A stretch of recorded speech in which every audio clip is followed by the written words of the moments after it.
Good evening, Bahamas. Coming up tonight on our news. Bahamians voiced their opinions over the Fnm administration's first 100 days in office.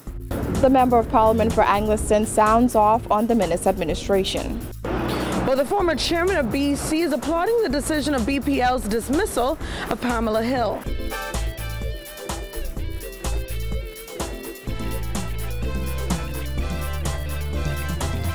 Our news is brought to you by Alive, the nation's newest and best LTE network. Good to be alive. Welcome to our news and thanks for joining us. I'm Vonnie Tude. Topping news tonight, Friday marked 100 days since the Minutes administration took office. While the opposition has been critical of the new government's performance thus far, our Jasmine Brown hit the streets today to find out what you, the voter, think. While some were pleased with the government's performance, others were not, as they insist there are still key issues that need to be addressed, including crime and unemployment. Marco Newbold is one of those people hoping for a change. The Fox Hill resident, who is a heavy machine operator, says he has been unemployed for months and had hoped that voting for the Fnm would have changed that, as he bought into their promise of economic reform. Newbold says he prays for work every single day. How is working, right? I operate a machine right there. I have equipment operator. My job is like hoping and wondering, and the morning when I wake up, hope somebody comes. Though unemployment is a huge concern, Newbold says the biggest issue facing the administration is crime, which he says only appears to be getting worse, with the murder count for the year hitting 89 on Saturday. And I think they need to bring back the cat nine tail or hanging or something, man. Slow the thing down instead of work it. I see on Facebook yesterday, they threw the lady in the back of the back trunk. And then the big daylight. Big daylight. So I think they more focused on this crime. Marvin, they ain't supposed to be the man in charge who was an inspector before and retire. So when he take it on, In the speech from the throne read in Parliament Square on May 24th, the Minutes administration made a number of ambitious promises. They included removing VAT on breadbasket items, instituting term limits for the Prime Minister, and creating an independent electoral boundaries commission. It also outlined its legislative agenda to tackle crime and boost the economy. Many of those we spoke to say 100 days is simply not enough time for so much to be accomplished. Everything takes time. It ain't just going to happen overnight, but they're getting there. Others say so far they are pleased with what the Minutes administration has done, asserting it's a step in the right direction of getting the country back on track. I feel like promises are being kept because you have to show some initiative that you care about the Commonwealth. Do you think the Fnm appears to be a caring government so far?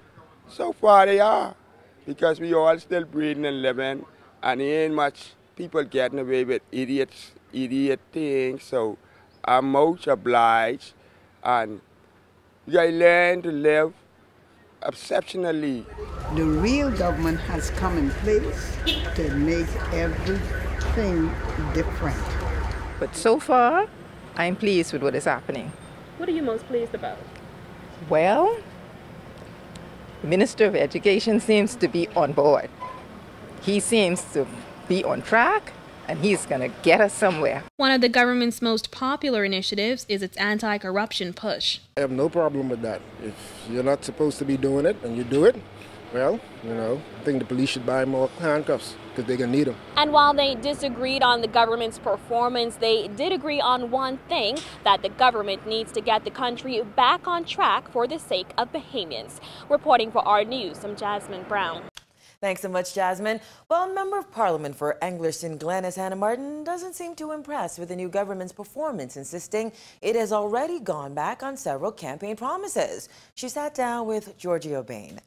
The Member of Parliament for Angleton Glennis, Hannah Martin, says she's noticed some troubling issues in just the first 100 days of the Minutes administration, but she hopes that they can get it right for the sake of the Bahamian people. According to Hannah Martin, the Christie administration took pride in providing employment for struggling Bahamians. But since coming to power, she is troubled at the rate terminations in the public service are taking place, and she is even more disgusted by the language accompanying these layoffs. A lot of people have been terminated.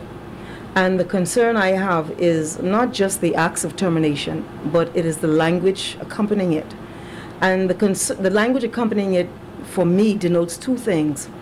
One is that it's politically infected. I get a strong sense of, you have the word victimization. There's a view that you think these people are a particular political persuasion and that therefore they become dispensable.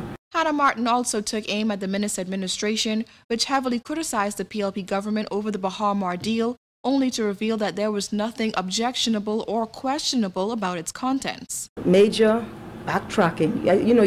You see that in politics a lot, but on many fundamental campaign issues, I've seen this backtracking. We saw it almost instantly with Bahama, when it was claimed that when we were government, that we were being deceitful, non-transparent, that we were engaged in some sort of activity that was against the interests of the Bahamian people as it related to the sealing of the documents. Once there was a transition of government, the dialogue then said, well, you can't immediately unseal it. Hannah Martin says she also finds it funny how a mockery was made out of where the VAT money went, but the tune has now changed since the Fnm took office. On the issue of VAT, assertions were made that VAT was stolen. Where the VAT money gone?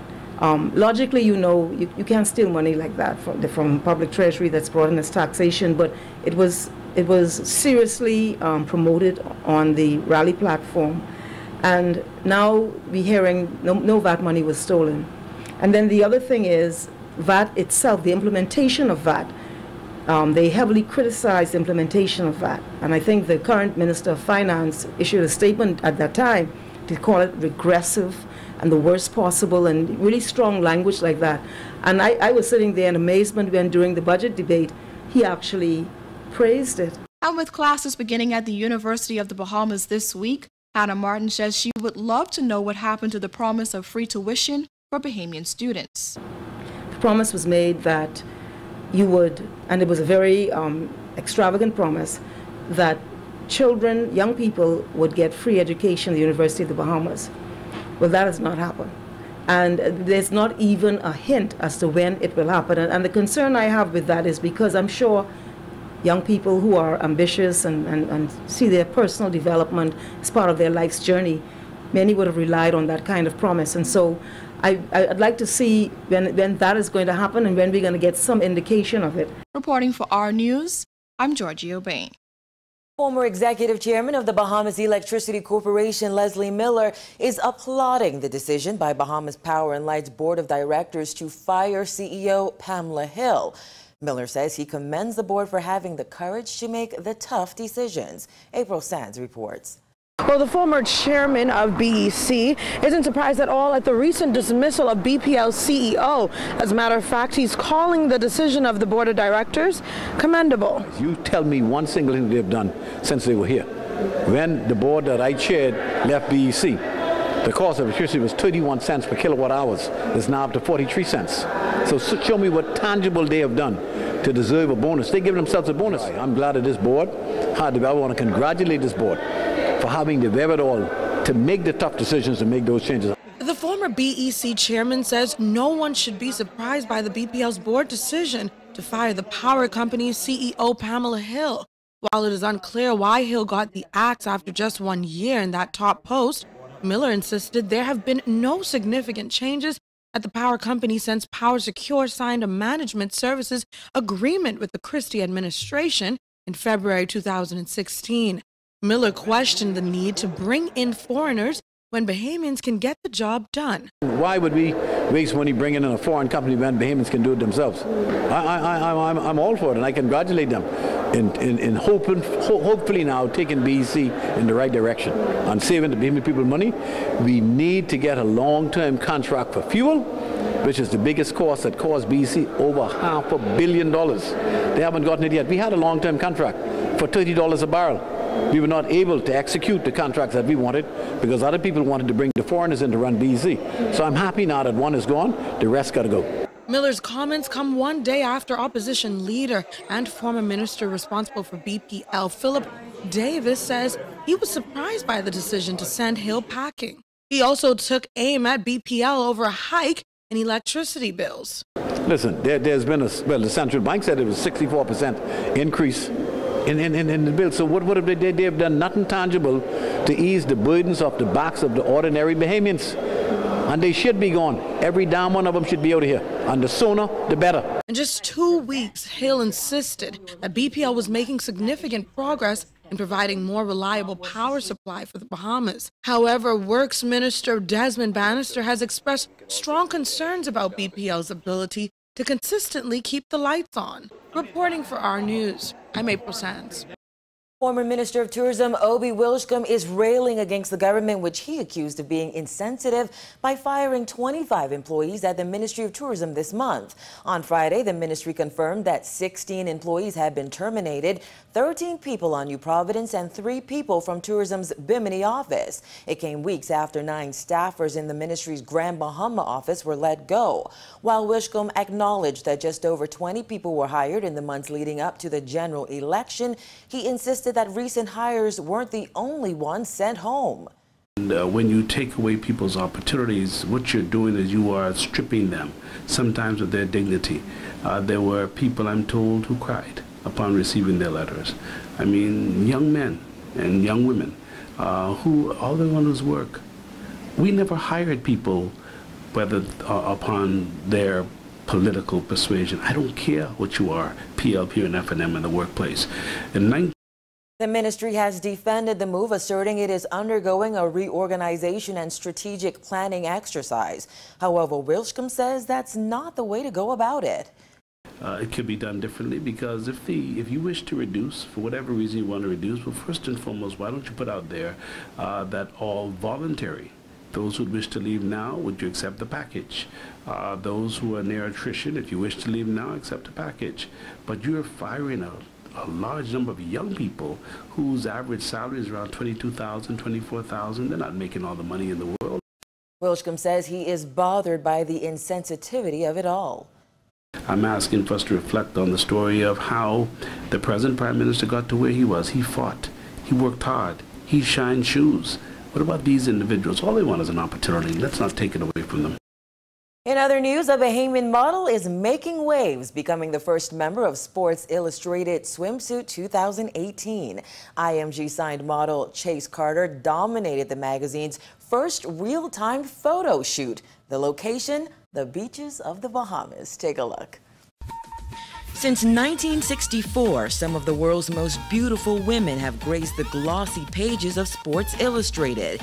And for the first time ever, the magazine invited fans to join them in real time for a photo shoot on Facebook Live, featuring the beautiful beaches of the Bahamas. We're bringing you our shoot live from Harbor Island in the Bahamas at the Fnm'S Resort. So we're with Chase, and she's our rookie for 2018. Sports Illustrated swimsuit star model felt right at home in Harbor Island, which isn't surprising considering she's one of our own. Hi, I'm Chase Carter, and I'm from Nassau, Bahamas. 20-year-old Chase Carter is the granddaughter of former parliamentarian and cultural icon Sir Charles Carter and the daughter of marketing executive Mark Carter.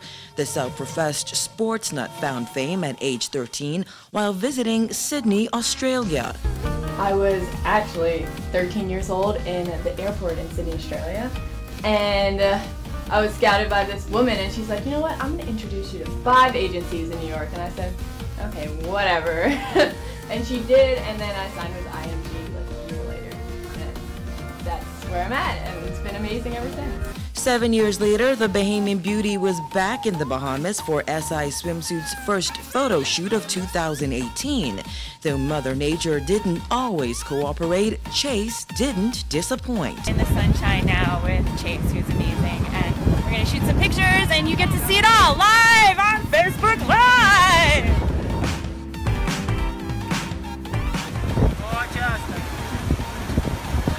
Love it! Love that! And when she wasn't strutting her stuff in the pink sand, Chase talked up the beauty of the Bahamas. It's gorgeous, sunny, and usually sunny. Yesterday was a little rainy, but I promise, we're usually always sunny. But the blue-eyed, blonde-haired beauty isn't just about modeling. She loves to write and is very competitive. I played every sport for my school, soccer, softball, and I threw the javelin. And I put my whole heart and soul into it and then took it from there.